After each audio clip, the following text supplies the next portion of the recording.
Bonjour à tous.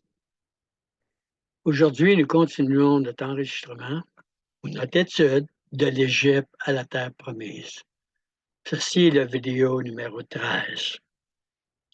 Nous étudierons la deuxième épreuve que Dieu a mis devant son peuple dans le désert pour la préparer à conquérir la terre promise et établir la nouvelle Jérusalem où Dieu et l'agneau habitent. Comme nous avons déjà vu dans notre étude Où habitez-vous? Nous sommes la nouvelle Jérusalem où Dieu et l'agneau habitent. Hein? Nous avons vu ceci en Révélation, chapitre 21, versets 2 et 22. Nous avons aussi vu dans la première épreuve, en étudiant la première épreuve de l'Égypte à la terre promise, l'importance de mettre le bois dans l'eau, hein, qui représente Jésus à la croix, dans l'eau de Mara, pour pouvoir nous reposer sous les 70 palmiers qui sont nourris des sources d'eau venant du trône de Dieu et de l'agneau qui nous habite. N'oublions pas, nous sommes le- la nouvelle Jérusalem dans laquelle Dieu habite. Et de son trône, des sources d'eau doivent couler. Voir le 11e vidéo.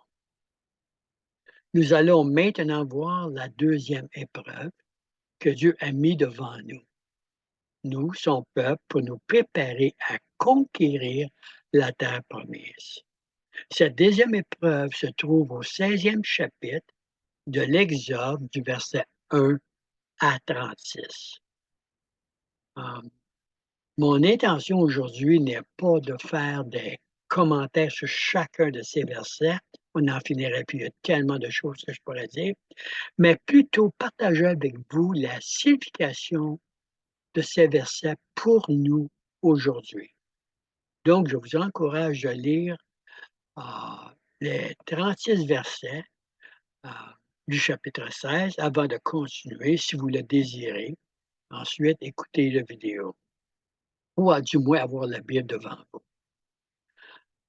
Dans le verset 1 du chapitre 16, le Seigneur nous dit que Dieu guida son peuple d'Élim, qui est l'oasis de repos et de réconfort sur les 70 palmiers que nous avons vus, pour la diriger vers le mont Sinaï. Le mont Sinaï est l'endroit où Moïse a rencontré Dieu et reçu les 10 commandements et où nous subirons, où nous éprouverons notre troisième épreuve. Elle nous attend. Mais avant d'arriver au mont Sinaï, il devait passer à travers le désert de Sin pour être mis à l'épreuve. Ce qui est intéressant ici, c'est qu'en anglais, Sin veut dire péché en français. Mais ici, ce n'est pas le mot péché. La Sin ici est une ville. Je ne me souviens plus du nom de la ville, mais c'est un endroit dans le désert. Ceci, maintenant, s'est produit le 15e jour du deuxième mois, c'est-à-dire un mois après avoir que le peuple de Dieu ait quitté l'Égypte, puisqu'ils sont sortis de l'Égypte le 15e jour du mois précédent. On voit ça en Exode, chapitre 12, verset 18. Imaginez-vous, seulement un mois après leur sortie, et déjà ils se sont mis à murmurer contre Moïse et Aaron. Ils se plaignaient de ne pas avoir assez de nourriture. Une question pour vous, avant qu'on suive. Vous plaignez-vous à Dieu continuellement ou le remerciez-vous de tout ce que vous possédez déjà?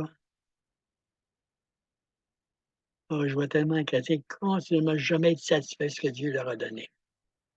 Et pourtant, il y a plusieurs gens dans le monde, à travers le monde, qui ont très, très peu. Mais continuons. Probablement que les provisions qu'ils transportaient avec eux d'Égypte ont commencé à s'épuiser. C'est fort possible. Mais il semblerait que la famine ait été plus anticipée qu'expérimentée. J'explique. En d'autres termes, ils n'ont pas vécu des semaines et des semaines de famine, ni vu leur famille et leurs amis mourir de faim, ni même avoir à tuer le bétail qu'ils amenaient avec eux. Souvenez-vous, ils sont sortis déjà avec beaucoup de bétail. Il est intéressant dans la vie de voir que de plus en plus, plus que les gens ont des richesses, plus ils en veulent. Hein, c'est un fait de l'homme. Notre chair veut toujours avoir plus, avoir plus, avoir plus. Voici ce que Dieu a dit à Moïse. Dieu a dit, je ferai pleuvoir pour vous, après que les enfants aient murmuré. Hein? Quand est-ce qu'ils ont murmuré en passant à Moïse et à Aaron? C'est comme Dieu qui murmurait, pas Moïse et Aaron. C'est Dieu qui murmurait. Donc, Dieu dit à Moïse, je ferai pleuvoir pour vous du pain du haut des cieux. Le peuple sortira et en ramassera jour par jour la quantité nécessaire afin que je le mette à l'épreuve et que je vois s'il marchera ou non selon mes lois.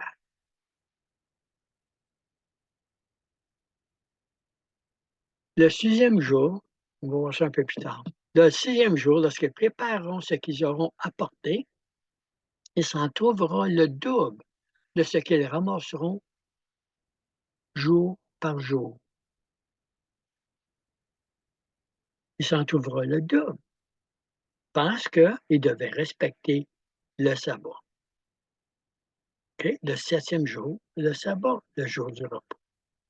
De plus, le verset 13 dit que Dieu leur donnait des cailles pour le soir. Les cailles mentionnées ici, c'était des oiseaux qui voyageaient irrégulièrement entre le sud de l'Europe et l'Arabie à travers la péninsule du Sinaï.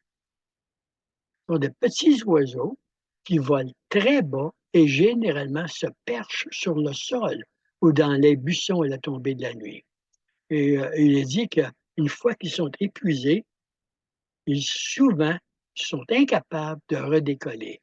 Donc, facile à capturer pour le peuple de Dieu. Paraît-il aussi, je n'ai jamais mangé, qui sont très bons à manger et étaient une délicatesse préférée des Égyptiens. Donc, cette provision pour le peuple de Dieu nous rappelle que Dieu peut nous fournir des ressources dont nous en ignorons même l'existence. Parfois, il fournit à partir des ressources habituelles qu'on connaît, parfois à partir de ressources inattendues.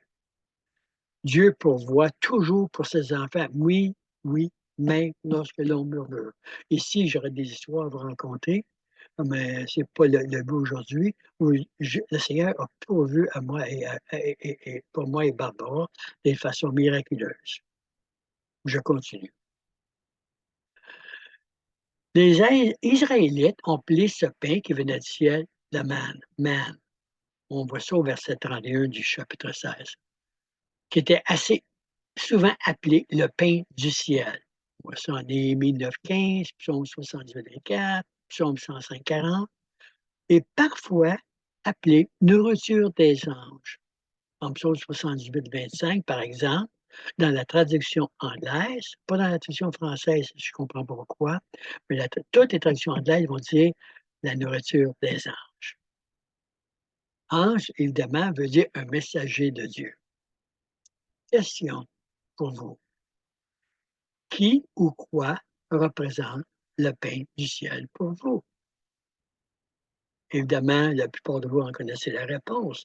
Hein? Jésus nous a dit en Jean chapitre 6, versets 32 à 35, en vérité, je vous le dis, Moïse ne vous a pas donné le pain du ciel, mais mon Père vous donne le vrai pain du ciel. Car le pain de Dieu, c'est celui qui descend du ciel et qui donne la vie au monde. Et lui dire, Seigneur, donne-nous toujours ce pain. Et Jésus leur dit, je suis le pain de vie. Celui qui vient à moi n'aura jamais soif. Et celui qui croit en moi n'aura jamais soif. Nous qui sommes maintenant le corps de Christ, devenons en Christ les messagers de Dieu sur la terre, les messagers du pain de vie sur la terre, les messagers de la parole de Dieu sur la terre. Et donc appelés à recevoir le pain du ciel pour manifester par nos vies la gloire de Dieu. Hein?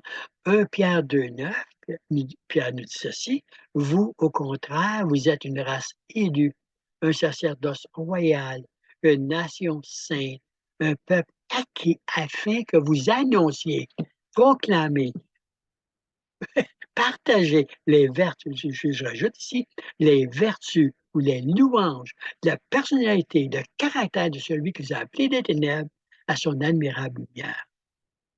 Nous sommes les messagers de Dieu sur la terre et nous devons révéler sur la terre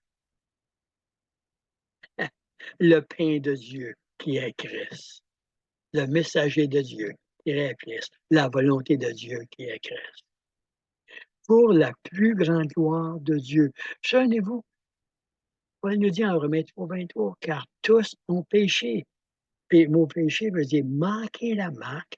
Hein? Tous ont manqué la marque de la gloire de Dieu. Nous sommes à révéler la gloire de Dieu. Qui il est, son caractère, qui est merveilleux. Ah, sa beauté, sa valeur. C'est ce que nous sommes appelés. Mais pour cela, il faut vivre ou manger le pain de Dieu. Le pain qui vient du ciel. Le pain loin de Dieu. La volonté de Dieu. Je sais, je me répète ici, mais c'est tellement important de comprendre. Mais pour recevoir le pain du ciel, nous devons mourir à nous-mêmes. Et avant de continuer ceci, souvenez-vous de la prière du Notre Père. Écoutez-moi bien, suivez avec moi. Là, je sais, je viens de vous donner, peut-être qu'il y a des sons de clocher faits dans votre tête. Là. Le notre Père qui est aux cieux, que ton nom soit sanctifié, que ta volonté soit faite. Hein? Que ton règne vienne, que ta volonté soit faite sur la terre comme au ciel. Hein? Ceci devait être le cri de tout croyant chaque matin. Et pour cela, ben, donne-nous notre pain quotidien. Malheureusement, les gens, puis moi aussi, pendant des années, je disais, donne-nous notre pain quotidien en passant seulement que le pain qu'on mange chaque jour pour nourrir notre corps. Et c'est vrai, hein? Mais c'est beaucoup plus que ça. Le pain quotidien, c'est Christ, c'est sa volonté. Donne-nous ta volonté, puis qu'on puisse révéler la nourriture du ciel. Fais de nous tes messagers, oint ta parole. Transforme nos vies, manifeste-toi à travers nous. Jésus allait en prière à tous les matins pour chercher la volonté du Père. Et pardonne-nous nos offenses lorsque nous ne te révélons pas. Au contraire, nous révélons l'ennemi, la noirceur de l'ennemi dans nos vies. Pardonne-nous nos offenses et ne laisse pas succomber à la tentation, Père. Mais délivre-nous du malin. Délivre-nous. Car à toi appartient le royaume, la puissance, tout, tout. Oui, je m'excite. Je voudrais tellement qu'ensemble, on comprenne ça, puis qu'on devienne vraiment le peuple de Dieu, le corps de Christ sur la terre. Mais pour recevoir le pain du ciel, comme j'ai commencé à dire, nous devons mourir à nous-mêmes pour vivre dans le repos de Christ. Nous sommes son corps. Nous sommes son corps. Ou si vous voulez, dans le travail fini de Jésus à la croix. En Marc 2, versets 23-28, Jésus dit, il arriva un jour de sabbat que Jésus traversa des champs de blé. Ses disciples, chemin faisant, se mirent à arracher des épis. Les pharisiens lui dirent, voici pourquoi font-ils ce qui est pas permis pendant le sabbat. Jésus leur répondit, n'avez-vous jamais lu ce que fit David lorsqu'il fut dans la nécessité qu'il eut fait, lui et ceux qui étaient avec lui, comment il entra dans la maison de Dieu du temps des souverains sacrificateurs Abiatar et mangea les pains de proposition, je reviens là-dessus dans une seconde, qu'il est permis qu'aux sacrificateurs de manger. Il en donna même à ceux qui étaient avec lui, puis il leur dit, le sabbat a été fait pour l'homme et non l'homme pour le sabbat, de sorte que le Fils de l'homme est maître même du sabbat. OK. Les pains de proposition, les pains d'offrande, les pains de louange que les sacrificateurs offraient à Dieu dans le temple. Nous sommes le temple de Dieu. Nous recevons les pains du ciel pour les offrir comme sacrificateurs. et en donner à tous ceux qui ont faim. Voilà ce que Dieu fait dans nos vies et veut faire à travers. Et le pain de proposition des sacrificateurs est pour ceux qui offrent leur vie pour louer Dieu dans son temple qui se trouve dans la Nouvelle Jérusalem, nous, comme on est vu au départ. Nous sommes dans Jérusalem et aussi Dieu et l'agneau nous habitent, donc on fait leur temps en nous. Et nous, c'est de rechercher la volonté de Dieu et de manifester sa gloire à travers toute la création. Et comme on a déjà vu en Romains 8, toute la création nous attend. Je sais, j'ai beaucoup de choses ici, mais ça fait plusieurs enseignements que vous m'entendez prononcer ou que vous m'attendez à partager avec vous. Prenez note que la bénédiction de recevoir le pain du ciel vient avec l'épreuve d'obéissance. Si vous n'obéissez pas à Dieu, Dieu n'a aucun intérêt de vous donner le pain qui vient du ciel. C'est pas la raison. Les gens prient le Notre Père continuellement, mais ça ne va pas plus loin que le toit de leur maison. Le Seigneur écoute les prières qui viennent à lui. Dieu, c'est notre Père céleste. Cette prière du Notre Père est pour ceux qui sont fils de Dieu et filles de Dieu, évidemment, enfants de Dieu. Et ceci ne peut être accompli, l'obéissance parfaite ne peut être accomplie qu'en Christ, qui est un esprit vivifiant, incorruptible, et non dans notre chair. Notre chair ne pourra jamais, jamais, jamais plaire à Dieu. Tous nos rituels religieux, c'est de la pourriture aux narines de Dieu. Si nous ne vivons pas pour révéler Christ, la nature de Dieu, la bonté de Dieu, la justice de Dieu, la paix de joie et la joie de Dieu dans le monde. Nous devons graduellement devenir ou entrer dans la plénitude de Christ et devenir, comme on a lu déjà en 1 Corinthiens 15, 45 et 53, passer d'une âme vivante à un esprit vivifiant, du corruptible à l'incorruptible. Notre chair ne peut jamais, jamais, jamais faire cela. Nous devons être saisis en Christ, ce que les gens certains appellent enlevés, OK? Nous devons être saisis en Christ, prier en Christ, vivre en Christ pour récolter le pain chaque matin. Dieu avait promis d'envoyer le pain du ciel, hein? Mais il n'a pas promis de le laisser tomber directement dans notre bouche ou dans leur bouche. Il devait sortir et ramasser ce dont il avait besoin pour chaque jour. C'est ce que Jésus faisait tous les matins, chaque jour. Aller chercher la volonté de Dieu pour la journée. Et comme il marchait, qu'est-ce qui se produisait? Le Père lui révélait ce qu'il faisait et Jésus faisait le travail. Le Père, autrement dit, travaillait à travers Christ. Comme Jésus, nous devons rechercher de tous nos cœurs la volonté de voir le royaume de notre Père s'établir sur la terre. Royaume de justice, de paix et de joie. Pousser les ténèbres. On verra ça encore plus lorsqu'on rentrera dans la terre promise. Nous sommes appelés à amener la lumière du royaume de Dieu partout où nous allons, dans les 7 sphères de la société, et influencer notre société avec le royaume de Dieu. Mais pour cela, il faut aller chercher le pain du ciel chaque matin. Dans la prochaine vidéo, nous regarderons la 3e épreuve qui nous permet de venir sur la montagne de Dieu en Christ.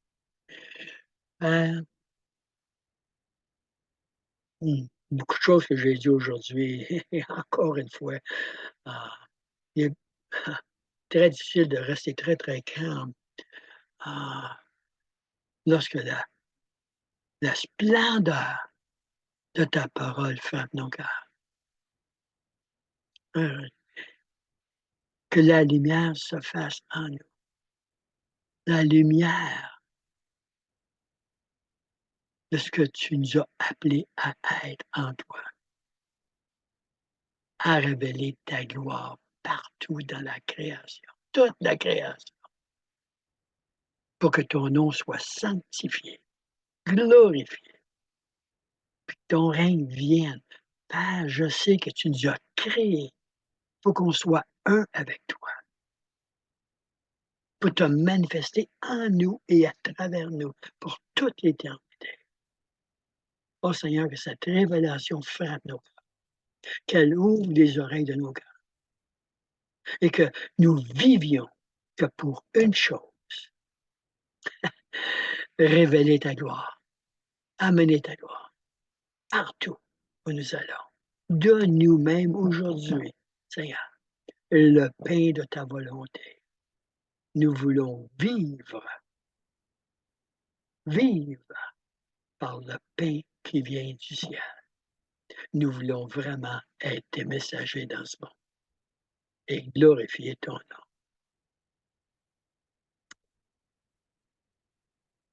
En le nom de Jésus. Amen et amen. Passez une belle journée. Comme vous voyez, lorsque je pense à ce que Dieu fait dans nos vies, ce qu'il veut faire, ce qu'il nous amène à faire, je trouve ça incroyable. Et voyez-vous, c'est pas notre chair qui produit quoi que ce soit. Toutes les œuvres de notre chair, toutes nos actions de notre chair puis, ne valent à rien à moins qu'elles sortent de l'Esprit de Christ en nous. Voilà pourquoi nous devons mourir à nous-mêmes, à nos propres idées. Et regardez rappelez-vous de ce que Jésus a dit aux pharisiens, comment il les a appelés, comment il les a traités. À l'extérieur, il faisait toutes sortes de belles choses, puis il les a appelés des sépulcres blanchis, ils étaient morts. Lorsque nous vivons les choses ou tentons de vivre les choses par notre chair, ce ne sont que des œuvres mortes. Si nous voulons voir la vie du royaume, nous devons être en Christ et tout simplement suivre l'Esprit de Christ en nous qui obéit toujours au Père et fait la volonté du Père. Oh, c'est une belle journée. Dans une couple de jours, je mettrai sur Zoom la troisième épreuve. Amen.